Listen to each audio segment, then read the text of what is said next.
मैंने सुना है बाबा नई तकर्रुरियां कर रहे हैं भाईजान। लुढ़कते पत्थर पर कभी काई नहीं जमती। लगता है चाचा जान मसरूफ रहना चाहते हैं। मैं हैरान हूं कि वो मुझे कौन सी जिम्मेदारी सौंपेंगे। काई रिवायात में जिम्मेदारियां सौंपी जाती हैं, मांगी नहीं। और जिन बहादुरों को जिम्मेदारियां सौंपी जाती हैं वो हर सूरत निभाते हैं। ठीक कहा आपने। आप भी थक चुके होंगे भाईजान।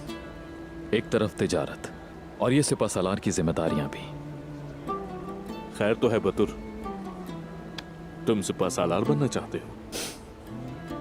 अस्तगफिरुल्लाह भाई, आप पर भारी बोझ है, बस इसलिए कह रहा हूं। मजाक एक तरफ, सिपह सालार बनना वाकई मुश्किल काम है, वो भी काई कबीले में और भी ज्यादा मुश्किल। लेकिन एक दिन यह अमानत तुम्हारे जैसे जवान बहादुरों को सौंपनी होगी। शुक्रिया भाईजान, शुक्रिया। लेकिन जवान बहादुर वो काम कभी भी नहीं कर सकते जो बड़े और तजर्बाकार कर सकते हैं भाईजान।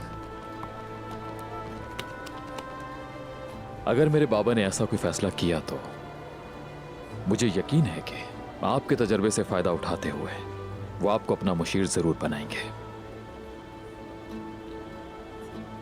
हम सब के हक में खैर होगी बतुर, इंशाअल्लाह।